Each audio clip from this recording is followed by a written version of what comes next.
श्री शिवाय नमस्तुभ्यम। आप सभी का हमारे YouTube चैनल पर हार्दिक स्वागत है। उत्तराखंड में स्थित केदारनाथ के धाम के बारे में तो आप सभी जानते होंगे कि यह देवों के देव महादेव का सबसे पवित्र और प्राचीन मंदिर है। ये मंदिर भोलेनाथ के ज्योतिर्लिंगों में से एक है। ज्योतिर्लिंग का एक अर्थ होता है जिस शिवलिंग में स्वयं भगवान शिव की ज्योति विराजमान है। क्या आपको पता है कि केदारनाथ को जागृत महादेव भी कहा जाता है? जागृत महादेव केदारनाथ को क्यों कहा जाता है, इसके बारे में एक दैविक घटना है। इसे आप सत्य घटना भी कह सकते हैं। आज की इस वीडियो में आप ऐसी सच्ची कहानी को सुनने वाले हैं जिसमें कहते हैं जब भोलेनाथ के भक्त सच्चे मन से पुकारते हैं तो वो हर हाल में अपने भक्तों की इच्छा पूर्ण करते हैं। अगर भक्त को उनसे मिलने की इच्छा होती है तो किसी न किसी रूप में उन्हें दर्शन भी ज़रूर देते हैं। इससे पहले मैं आप सभी को बता दें कि ये सावन माह की जो कथाएं हैं, भोलेनाथ की कथाएं हैं, अगर आपने उन कथाओं को ज़रूर सुनना स्टार्ट करें। और सावन की कथा ये भोलेनाथ की बहुत सुंदर और बहुत ही ज़्यादा लाभदायक हैं। अगर कोई सावन नहा नहीं सकता, कुछ नहीं कर सकता, तो आज की कथा आप शिव भगवान की कथा सुनेंगे तो पूरे सावन का फल प्राप्त होगा आपको घर बैठे। तो ये कथा आपको ज़रूर सुननी चाहिए। और ये जो घटना है ये घटित हुई थी केदारनाथ धाम में। बहुत समय पहले की बात है जब हमारे देश में बस और ट्रेन की सुविधाएं नहीं थीं।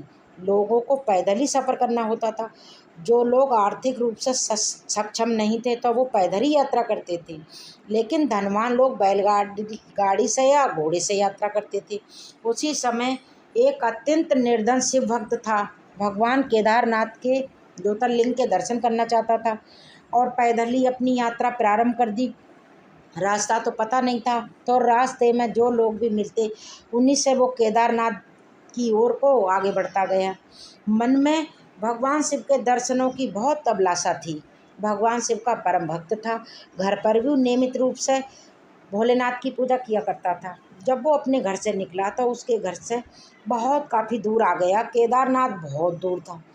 सफ़र करते करते उस परम शिव भक्त को 2 महीने बीत गए। रास्ते में भूखा प्यासा थका हारा निरंतर चलता रहा। जहाँ कहीं कोई पुरुष मिलता, मांगने से जो भी उसे प्राप्त होता प्रेम पूर्वक उसी को खा लेता और फिर चल देता। जब वो केदारनाथ पहुंचा तो उस समय वो वहाँ पर बहुत बर्फ़ पड़ चुकी थी और ऐसा लग रहा था कि जैसे मंदिर बंद है या वहाँ पर कोई नहीं है। ये बात भी आप जानते हैं, केदारनाथ धाम के पट 6 महीने के लिए खुलते हैं और 6 महीने के लिए पूरी तरह बंद रहते हैं। कारण क्योंकि वहाँ पर सर्दी के मौसम में भीषण ठंड पड़ती है और बर्फ़ गिरती है। किसी भी प्राणी का जीवित बचना बिल्कुल असंभव है। एक तो 2 महीने की थकान, भूखा प्यासा थका हारा वो परम भक्त किसी तरह केदार धाम में पहुंचा तो वहां उसने देखा कि बर्फ़ पड़ चुकी है, ठंड की शुरुआत हो गई है। उसने देखा कि मंदिर के पुजारी जी मंदिर के पट द्वार बंद करके अपनी घर की ओर जाने की तैयारी में हैं।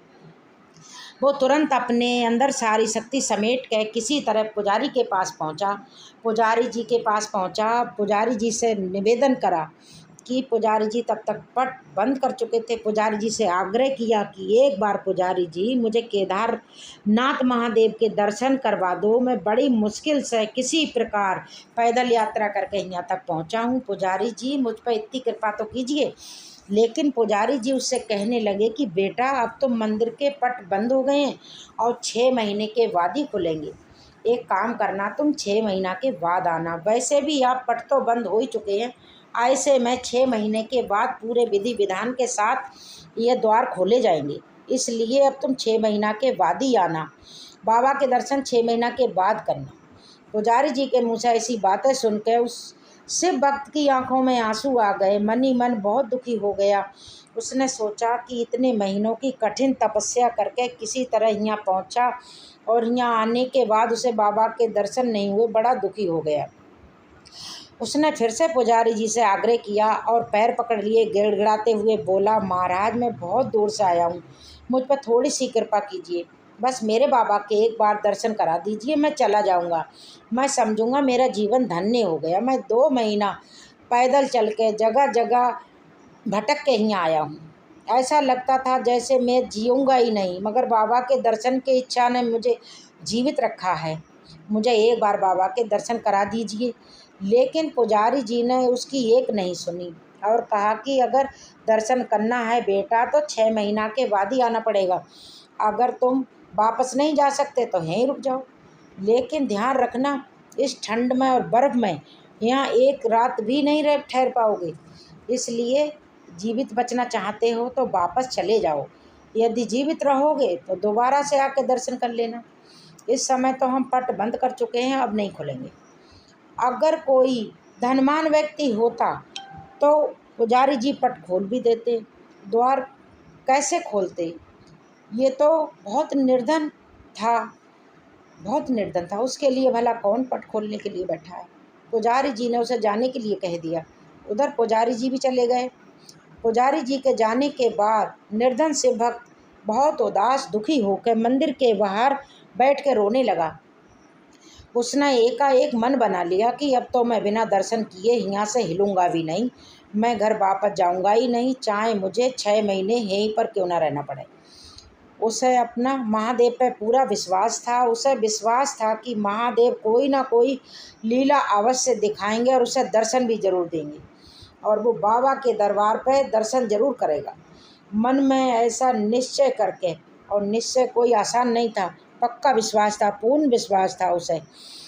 ये सोच के उसने वहीं मंदिर के बाहर प्रण ले लिया। कहते हैं कि भोलेनाथ बहुत ही दयालु हैं, उनके लीलाएं अपरंपार हैं। अगर वो भक्त महादेव के दर्शन के बिना मान ही नहीं रहा था। कहते हैं कि भगवान तो दयालु हैं, अपने भक्तों की पुकार पर दौड़े चले आते हैं। केदारनाथ की बर्फीली ठंड में वो शिव भक्त मंदिर के बाहर बैठा हुआ भगवान शिव का ध्यान कर रहा था। चारों तरफ बर्फ पड़ रही थी। उसके भी हाथ पैर ठंड के मारे जमने लगे। कड़कड़ाती हुई ठंड में वो भगवान का ध्यान कर रहा था, बैठा रहा। रात हुई। रात होते ही ठंड और बढ़ गई। उसका हाथ पैर, उसका शरीर सुन्न हो गया। इतनी ठंड थी कि वो उस जगह पर किसी भी मनुष्य के लिए एक पल भी रहना बहुत कठिन था। लेकिन वो बस वहीं बैठा रहा। उसने सोच लिया था अगर बिना दर्शन किए भी मेरी मृत्यु हो जाएगी तो भी मैं बाबा के द्वार पर ही बैठा रहूँगा। इस तरह वो मन में इच्छा लिए वहीं बैठा रहा। जब हमारे मन में भगवान के प्रति विश्वास होता है तो चाहे कितनी भी मुश्किल आ जाए, हमारा विश्वास डगमगाए नहीं, तो भगवान किसी न किसी रूप में हमें आके हर मुश्किल से पार लगा देते हैं। वो भक्त भी इसी तरह वहाँ बैठा रहा। रात हो गई। रात होते समय, रात के अंधेरे में एक अघोरी बाबा उसे अपनी ओर आते दिखाई दिए। देखते ही देखते वो उसके पास आ गए अघोरी बाबा, और उन्होंने उनके सिर पर हाथ रख के कहा, बेटा तुम इस वक्त यहाँ क्या कर रहे हो? फिर उस शिव भक्त ने अघोरी बाबा को सारा हाल कह सुनाया। अघोरी बाबा ने सुना तो कहने लगे, बेटा तुम निराश मत हो, मंदिर के द्वार भी खुलेंगे और तुम बाबा के दर्शन भी करोगे ज़रूर। फिर उन्होंने अघोरी बाबा ने उसे भक्त से कहा कि बेटा तुम थक गए होगे, एक काम करो, मेरे पास थोड़ा भोजन है, उसे भोजन कर लो, और तुम्हें ठंड भी लग रही है तो मैं तुम्हारे लिए आग जला देता हूँ, तुम आग ताप लो, आग ताप लेना। जब अघोरी बाबा ने उसे अपने लाए हुए खाने में से थोड़ा खाना दिया, उसे खा के वो तृप्त हो गया। बाबा ने आग जलाई, शिव भक्त ने आग तापी। शिव भक्त बहुत थक गया था। उसने खाना खाया और आग की गर्माहट के सामने जाने कब उसकी आँख लग गई उसे पता ही नहीं चला। दूसरी सुबह जब वो उसकी आँख खुली, सूरज की किरणें, पहली किरणें उसकी आँखों पे पड़ी तो सूरज की रोशनी से उसकी आँख खुल गई। आँख मलते हुए वो इधर उधर देखने लगा। उसने देखा अघोरी बाबा तो वहाँ थे ही नहीं, और बर्फ़ भी सारी साफ़ हो गई थी, और वो भयानक भीषण वाली ठंड उसे नहीं लग रही थी। सारी बर्फ़ हट चुकी थी और ऐसा लग रहा था जैसे मौसम भी सर्दियों का नहीं है। उसे आश्चर्य हुआ कि केदारनाथ में तो 6 महीने की बर्फ़ पड़ती है, लेकिन अचानक ये क्या हो गया। कुछ ही देर बाद उसने देखा वो बहुत हैरान था, उसे समझ ही नहीं आ रहा था कि क्या हो गया। थोड़ी देर बाद उसने देखा कि मंदिर के पुजारी जी अपने साथियों के साथ मंदिर की ओर चले आ रहे थे। जब पुजारी जी ने मंदिर के पास पहुँचे तो शिव भक्त ने बड़ी जिज्ञासा से पूछा, पुजारी जी क्या मंदिर के द्वार आज ही खोले जाएंगे? तो पुजारी जी ने कहा, हाँ बेटा, आज ही खोले जाएंगे और आज पूरे 6 महीने की सर्दी के बाद भक्तजन बाबा केदार के भक्तजन दर्शन कर सकेंगे। पुजारी जी पहले तो उस भक्त को पहचान ना पाए। ऐसा सुनकर उस शिव भक्त ने कहा, पुजारी जी अभी तो 6 महीने बाद कह रहे हैं, आप तो कल ही मंदिर के द्वार बंद करके गए थे। ऐसा सुन के पुजारी जी ने अपने दिमाग पर जोर डाला और कहा कि तुम तो वही हो, 6 महीने के पहले आए थे, भगवान केदारनाथ के दर्शन के लिए आए थे, लेकिन उस समय मंदिर के पट बंद हो चुके थे, तुम दर्शन नहीं कर पाए थे। तो उस भक्त ने कहा, हाँ पुजारी जी, मैं वही हूँ, मैं ही हूँ। मैं 6 महीना पहले नहीं, मैं तो बल्कि कल ही आया था और रात में मैं यही मंदिर के पास ही सोया था और आज आप इतनी जल्दी आ गए, 6 महीने कहाँ से गुजर गए? तो भक्त की बात सुनकर पुजारी जी को बड़ा संशय हुआ। पुजारी जी ये जानते थे कि यहाँ बहुत सारी घटनाएं होती हैं और चमत्कार होते हैं जो स्वयं भोलेनाथ करते हैं।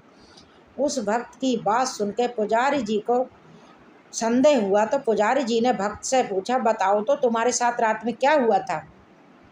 तो उस मासूम शिव भक्त ने पुजारी जी को रात में घटना घटी थी वो सारी घटना बताई। कहने लगा कि बाबा, रात में मेरे पास एक अघोरी बाबा आए थे और बहुत तेज़ ठंड लग रही थी, मैं भूखा था, उनने मुझे खाना दिया और आग तापने के लिए जलाई, फिर मुझे आराम करने को कह दिया। तो पुजारी जी बोले कि बेटा वो बाबा कैसे दिखते थे, ज़रा बताओ तो। शिव भक्त कहने लगा, एकदम अघोरी जैसी, लंबे लंबे बाल, हाथ में त्रिशूल और माथे पर त्रिकुंड था। बस इतना सुन के पुजारी जी और उनके साथी उस शिव भक्त के चरणों में गिर गए और कहने लगे, बेटा तुम तो धन्य हो, तुम नहीं जानते, तुम्हारे पास खुद महादेव चल के आए थे और उन्होंने ही अपनी योग माया से तुम्हारे 6 महीने को एक रात में बदल दिया और कालखंड को छोटा कर दिया। इस बेटा ये सब तुम्हारी सच्ची भक्ति और श्रद्धा के कारण हुआ है। हम इतने वर्षों से भगवान की भक्ति कर रहे हैं लेकिन हमें तो आज तक भगवान शिव के दर्शन नहीं पा सके, लेकिन तुम्हें तो भगवान शिव ने साक्षात दर्शन दिए और तुम्हारी रक्षा भी की है। तो यही कारण है कि केदारनाथ को जागृत महादेव कहा जाता है। कहते हैं कि बाबा अपने भक्तों को बहुत ही जल्दी दर्शन देते हैं। जो भक्त अपने मन में बाबा के दर्शनों की इच्छा रखते हैं, बाबा उनकी रक्षा भी करते हैं। और आप सबको वीडियो अच्छी लगे तो आप हर हर महादेव ज़रूर लिखना कमेंट में, हर हर महादेव, हर हर महादेव।